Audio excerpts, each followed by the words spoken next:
Latvia study visa rejection reasons. इस video को start करने से पहले मैं आप सबका स्वागत करता हूं। मेरी तरफ से आप सबको नमन है। तो ऐसा है कि हमारे पास बहुत सारे स्टूडेंट्स अप्रोच कर रहे हैं जिनका लाटविया से स्टडी वीज़ा इस इनटेक का रिजेक्ट हुआ है। तो हमारे पास अप्रोक्स 16 स्टूडेंट्स थे हमारे अपने। हमारे भी एक स्टूडेंट का वीज़ा रिजेक्ट हुआ है। बाकी 15 के 15 स्टूडेंट्स के वीज़ास ग्रांट होकर आए हैं। जिस स्टूडेंट का वीज़ा रिजेक्ट हुआ है वो बैचलर वाला स्टूडेंट था। तो हमारे जो 15 स्टूडेंट्स की सक्सेस स्टोरीज हैं इस इनटेक की, तो उससे रिलेटेड हमारी एक प्लेलिस्ट है सक्सेस स्टोरीज ऑफ लाटविया और study in Latvia.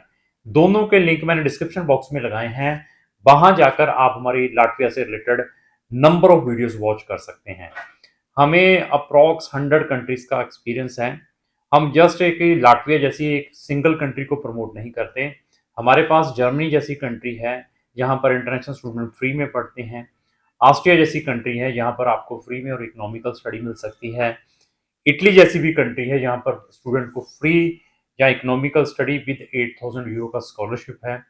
Sweden, Finland, Denmark, Norway जैसी कंट्रीज हैं यहाँ पर स्टूडेंट अपनी स्पाउस और डिपेंडेंट बच्चों के साथ जा सकता है, लेकिन दैट आर आपको वहाँ पर जो फीस है 10,000 यूरो पर ईयर पे करनी पड़ेगी।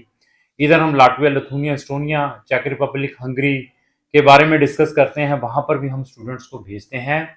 और इवन स्विट्जरलैंड की बात करें, आप लग्जमबर्ग की बात करें, वहाँ पर भी बेल्जियम जैसी कंट्री, नीदरलैंड जैसी कंट्री, इन सब कंट्री जितनी भी शेंगन 28 कंट्रीज 29 कंट्रीज हैं वहाँ पर हम स्टूडेंट्स को हायर स्टडीज के लिए भेजते हैं। और हर एक एस्पेक्ट्स को चेक किया जाता है बिफोर टेकिंग द केस। हम जस्ट रजिस्ट्रेशन के नाम पर ही लोगों को मोटिवेट नहीं करते कि आ जाइए, आपकी एलिजिबिलिटी नहीं भी है तब भी केसेस लेते हैं। तो मैं ऐसे 6 रीजंस बताने वाला हूं इस वीडियो के अंदर। लाटविया जो एम्बेसी है कौन से बच्चों के वीज़ा से रिजेक्ट करती है, ये जो हमने एनालाइज कहाँ से निकाला है, क्योंकि लाटविया में हम पिछले 8-10 साल से स्टूडेंट्स को हायर स्टडीज़ के लिए भेजते हैं। हमारे पास हर एक जैसी ये सक्सेस स्टोरी है 15 हमारी इस इनटेक की।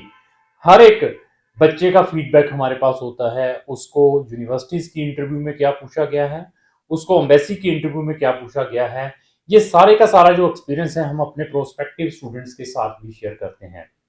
तो लोग क्या है कि मोटिवेशन में ज़्यादा आते हैं, मीठी मीठी बातों में ज़्यादा आते हैं। जब वहाँ पर आपको गारंटियाँ और वारंटियाँ वर्ड मिलते हैं वहाँ पर आप इजीली जाकर अपना केस दे देते हैं। इवन मार्केट के अंदर एक और भी स्कैम चल रहा है, फीस आफ्टर वीज़ा वाला भी। तो कुछ कंसल्टेंट स्टूडेंट्स को ये भी मोटिवेशंस देते हैं कि आपकी फीस जो है जब आपका वीज़ा ग्रांट होकर आ जाएगा उसके बाद आप पे करेंगे। और वो स्कैम भी अम्बेसीज को पता चल चुका है लाटविया को यहाँ, क्योंकि एक दो यूनिवर्सिटीज़ की यहाँ पर एक दो एजेंट्स के साथ सेटिंग थी। वो जो यूनिवर्सिटीज जस्ट एक कंफर्मेशन लेटर भेज देती थी कि हमने बच्चे की फीस रिसीव कर ली है, तो यहाँ पर उस बेसिस के ऊपर वीज़ा डाला जाता था। तो जब अम्बेसी यहाँ की बच्चे के डॉक्यूमेंटों को देखती थी, फीस ट्रांसफ़र की टीटी कॉपी मांगती थी या देखती थी फीस नहीं लगी है, तो उन केसेस में भी बच्चों को रिफ्यूज़ल देखने को मिली है। तो इन चीज़ों से बचना है। जो वहाँ पर ट्रांसपेरेंट सिस्टम है और वहाँ पर टॉप पब्लिक यूनिवर्सिटीज़ में जाने की कोशिश करें। अभी आपकी प्रोफाइल वीक है और आप डेस्परेट हैं और आपके डेस्परेशन को सामने वाला कंसल्टेंट इनकैश करता है, तो मैंने फिर बताया कि उन प्रोफाइल्स को लेने की कोशिश करते हैं जो प्रोफाइल अप्रोप्रिएट हो। तो ऐसा है कि हमारे इस इनटेक में 5 मास्टर वाले स्टूडेंट्स थे। 5 में 3 स्टूडेंट्स के रिजल्ट्स आ चुके हैं, 2 के पेंडिंग पड़े हैं। 16 टोटल केसेस थे और उनमें से सारे के सारे जो वीज़ास हैं ग्रांट होकर 2 केसेस स्टिल सॉरी पेंडिंग पड़े हुए हैं मास्टर वाले स्टूडेंट्स के। 3 के वीज़ास ग्रांट है, बाकी सारे बैचलर वाले स्टूडेंट्स हैं। उनकी प्रोफाइलें भी चेक करें और उनका एक्सपीरियंस हमारी एजेंसी के साथ कैसा रहा है। ये सारी की सारी जो चीज़ें हैं आप हमारी सक्सेस स्टोरी ऑफ लाटविया की प्लेलिस्ट वॉच कर सकते हैं। इस वीडियो को आप बनाने का मकसद ये नहीं है कि आप लाटविया के लिए मेरे पास आएँ। इस वीडियो को बनाने का मकसद है कि आपको अवेयरनेस देना है, बताना है कि आप इस तरीके से प्रिकॉशंस लें।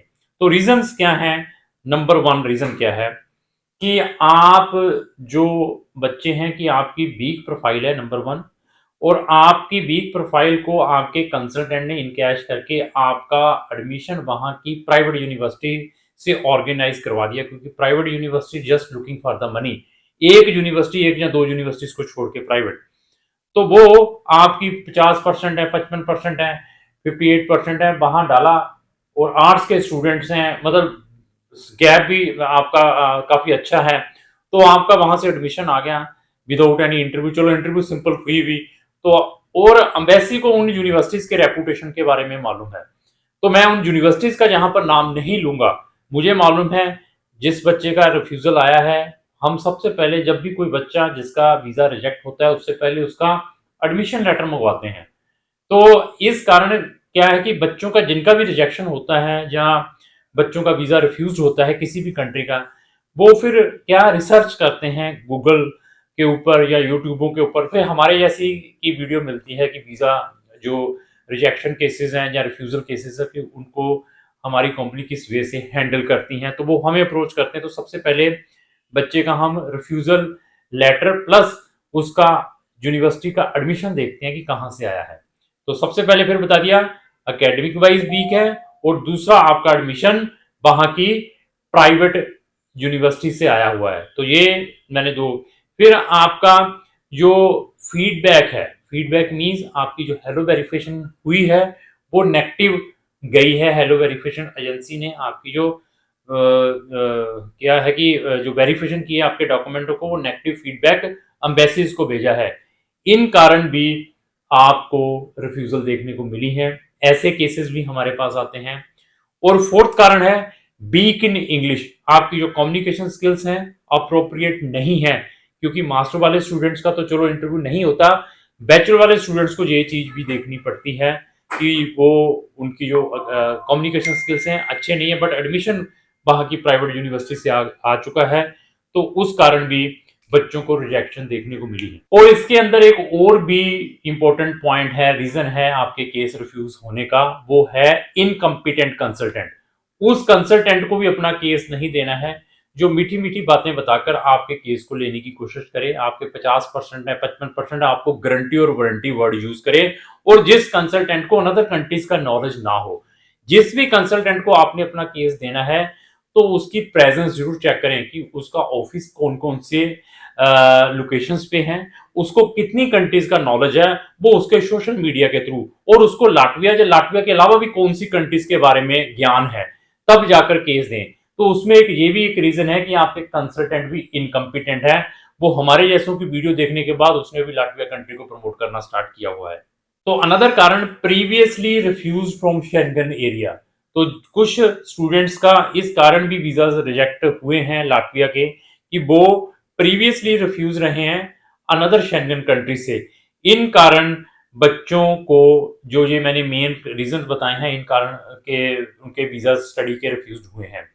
अगर आपका एडमिशन रिफ्यूज्ड है लाटविया का, या आपका वीजा रिफ्यूज्ड है, आप हमारा कोई ओपिनियन लेना चाहते हैं कि आप रीअप्लाई करना चाहते हैं लाटविया के स्टूडेंट वीजा को, या आप अपील डालना चाहते हैं लाटविया में, तो वो उस अपील को किस वे से प्रिपेयर करना है और क्या प्रिकॉशंस लेने हैं, उसमें भी हम बच्चों को गाइड कर सकते हैं। बट अपील के डिसीजन के लिए कितना टाइम लगता है और आपको अपनी फीस कितने टाइम के लिए होल्ड करनी पड़ सकती है, इसके लिए भी हम बच्चों को गाइड करते हैं कि आपको क्या करना चाहिए। ऐसे चीजों को भी आपने अपने माइंड में रखना है। अभी आपका क्वेश्चन आता है कि सर मेरा वीजा रिजेक्ट हो गया है, मैं इमीडिएटली रीअप्लाई करना चाहता हूं।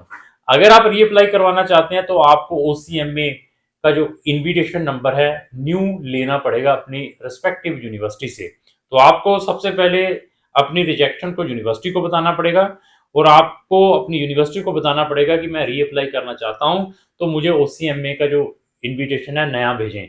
नया आपका ओसीएमए का जो इनविटेशन आएगा, नंबर आएगा, उसके बाद आपकी हेलो वेरिफिकेशन फिर दोबारा होगी, उसके बाद आपका रीअप्लाई होगा।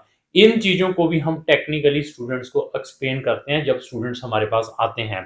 तो वहां पर 5-7 ऐसी गवर्नमेंट यूनिवर्सिटीज हैं, अगर आप उनमें अपना एडमिशन ऑर्गेनाइज करवाते हैं तो आपके 90% चांसेस हैं कि आपको वीजा ग्रांट होगा। उन यूनिवर्सिटी में हम बच्चों को भेजते हैं जैसे मैं यूनिवर्सिटी ऑफ लाटविया की बात करूं, रीगा टेक्निकल यूनिवर्सिटी की बात करूं, एलबीटीयू की बात करूं, आरएसयू की बात करूं, लेपाजा की बात करूं, डोगपिला की बात करूं, ये कुछ यूनिवर्सिटीज के मैंने आपको नाम बताए हैं। अगर आपका एडमिशन इन यूनिवर्सिटीज से आता है तो आपके 80 से 90% वीजा होने के चांसेस हैं, क्योंकि इनका एडमिशन क्राइटेरिया बहुत डिफिकल्ट है, इजी नहीं है। दे आर चेकिंग फर्स्टली आपके परसेंटेज प्रीवियस की 60% या उससे प्लस होने चाहिए। कुछ यूनिवर्सिटीज आपका आयल्स भी मांगती हैं, और सारी की सारी यूनिवर्सिटीज बच्चे को एडमिशन देने से पहले आइदर वो आपका इंटरव्यू या ऑनलाइन एंट्रेंस एग्जाम ले, और कुछ यूनिवर्सिटीज दोनों के दोनों चीजें लेती हैं। तो ये यूनिवर्सिटीज की रैंकिंग भी है, और ये यूनिवर्सिटीज की फीसिस भी इकोनॉमिकल है। तो अगर आपने लाटविया में सितंबर 2026 के लिए जाना है तो उन यूनिवर्सिटीज के पोर्टल ओपन हो चुके हैं, आप हमें संपर्क करें। आपके केस को देखते ही हम आपको बेस्ट से बेस्ट गाइड करने की कोशिश करेंगे। तो लास्ट में मेरी यही रिक्वेस्ट है कि अगर आपको जो मेरी वीडियो चले उसको लाइक एंड शेयर करना ना भूलें। Thank you.